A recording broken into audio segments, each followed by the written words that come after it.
출제되는 이게 좀 많이 출제가 된다. 얘 또한 어떻게 공부를 하셔야 되냐라고 한다라면은 사실 많이 다뤘기 때문에 이러한 내용들을 좀 틀리기는 힘들다. 근데 좀 실수를 간혹 하시는 부분이 어떤 부분이냐라고 한다면은 앞부분은 다 외우세요. 경매, 강제집행, 주식, 선박, 전기 이런 거 다 외우시는데 이런 뒷부분, 통화, 유통증권, 항공기 이런 것까지는 다 암기를 안 하시다 보니까 뒷부분이 수정돼서 나오면은 얘를 제대로 못 고르시고 틀려요. 아시겠죠? 그럴 때면 얘는 뭐다? 얘도 아까 그 수량 조건과 같이 단순 암기로서 생각하시고 그냥 쭉쭉쭉쭉 외우세요. 아시겠죠? 그래서 무형 영어 때도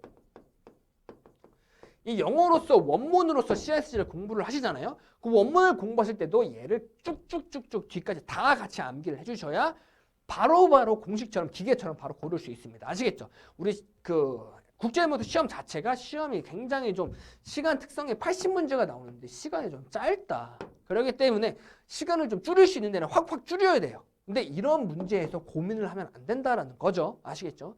자, 그리고 여기까지가 CSG 2조로서 배제되는 내용이 나오고 그 다음에 뭐예요? 그 다음으로 추가적으로 나오는 게 제조 또는 생산에 있어 중요한 고분을 공급하는 계약. 이러한 계약은 괜찮은데 위탁 가공 계약, 그 수탁 가공 계약 같이 물품을 제조 생산에 공급하는 계약은 적용 가능하나 이런 그 위탁 가공 계약, 수탁 가공 계약은 적용되지 않는다라는 점을 배웠죠. 그리고 추가적으로 공급하는 그 주된 부분이 너무 그 밖에 서비스인 경우에도 적용되지 않는다라는 점을 함께 공부했죠. 그래서 이 부분을 같이 가져가셔야 됩니다. 아시겠죠? 그래서 여기에서 뭐가 제외되는지 추가적으로를 가져가시면 되겠습니다.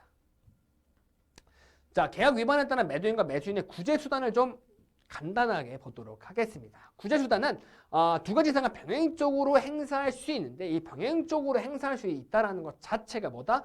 이 손해배상 청구 때문에 가능하다라는 거예요. 자, 손해배상 청구는 왜 두 가지 이상을 같이 병행할 수 있냐라고 한다라면은 기존에 제가 아주 가볍게 얘기를 했지만 어차피 시험에는 깊게 나오지는 않기 때문에 그냥 흘려 들으세요. 법 자체가 이 대륙법계라는 법과 그리고 영미법계가 좀 나눠진다라고 말씀을 드렸죠. 근데 CISG 자체는 국제협약이기 때문에 이 대륙법계와 영미법계를 조화롭게 사용하는 게 얘의 이상적인 그 형태다라는 거예요. 즉 대륙법계 같은 경우에는 기존에도 말씀을 드렸던 계약 대륙 이행 청구, 뭐 추가 설정 이런 내용들이 있는데 영미법계에서는 오로지 만약에 분쟁이 발생하거나 하면 물품명세확정 이런 건 없다. 무조건 얘는 손해배상이다. 얘네는 무조건 손해배상 때립니다. 물품명세확정 이런 거 없이. 그렇기 때문에 CISG 입장에서는 구제조치를 할 때 있어서 이 대륙법계와 영미법계를 조화롭게 사용을 해야 되겠죠. 근데 대륙법계에서는 손해배상 청구를 사용하지 않는다라는 거예요. 근데 영미법계에서는 손해배상만 청구한다라는 거예요. 그렇기 때문에 말로서는 마치 물품명세확정권과 뭐 손해배상권을 같이 활용할 수 있게 써져 있지만은 사실상 국가마다 그 가지는 법계 특성이 다르기 때문에 결국 하나만 쓴다라고 보시면 될 것 같아요. 그런 의미에서 손해배상 청구를 계속 다 사용할 수 있게 만들기 위해서 이러한 문장이 나왔구나 정도만 가져가시면 되고 더 깊이 가져가실 필요도 없고 암기하실 필요도 없습니다. 아시겠죠? 그냥 두 가지 이상을 병행할 수 있고 손해배상 청구는 함께 이루어질 수 있다 정도만 가져가시면 돼요. 이거에 대한 배경 내용을 설명드린 건데 이 배경이 시험에 출제되지는 않는다라고 보시면 될 것 같습니다. 아시겠죠? 자, 매도인과 매수인의 공통 구제 수단으로는 계약대로의 이행 청구, 계약 해지권, 손해배상 청구, 이행 기회, 추가 설정 등은 공통적으로 사용할 수 있는 구제 수단이라고 해서 구제 수단의 수단 좀 많죠. 근데 공통적으로 사용할 수 있는 것을 고르시오라는 문제가 좀 많이 나오기 때문에 얘는 별도로 좀 암기를 해주시라라고 말씀을 드리고 싶어요. 자, 그 중에 우리가 계약 해지권을 보시게 되면은 계약 해지권을 왜 보냐라고 한다면 CISG 상에서 계약 해지가 이루어지려면 뭐가 반드시 전제돼야 된다?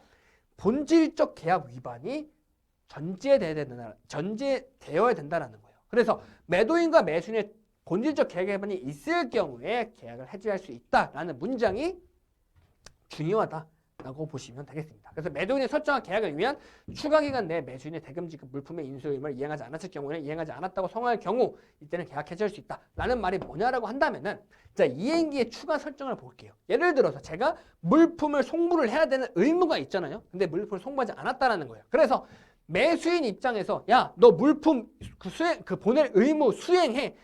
기간 설정해 줄게 라고 해서 추가 설정을 해준 거예요. 내가 물품을 보내지 않았기 때문에. 그래서 이 추가 기간을 설정을 했는데 이 추가 기간을 설정을 했음에도 불구하고 물품을 안 보냈다. 즉 의무로 이행을 안 했다라고 한다면은 그때 본질적 계약 위반으로 보겠다라는 게 밑에 있는 문장이다 라고 보시면 됩니다. 그래서 결국 핵심은 뭐다?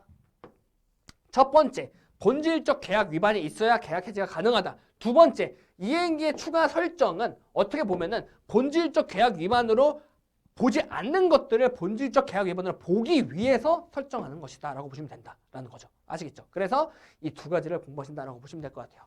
매수인의 입장도 똑같다. 의무를 불이행의 본질적 계약 위반이 있는 경우에 계약을 해지할 수 있다라는 것이고 추가적으로 얘도 똑같이 이행기 추가 설정을 한 다음에 추가 설정 내에 하지 않거나 하지 않겠다고 상대방이 선언하면은 얘를 본질적 계약 위반으로 보고 계약 해지를 할 수 있다라는 점입니다. 아시겠죠? 그래서 이 두 가지를 좀 같이 가져가셔야 된다라고 보시면 될 것 같습니다.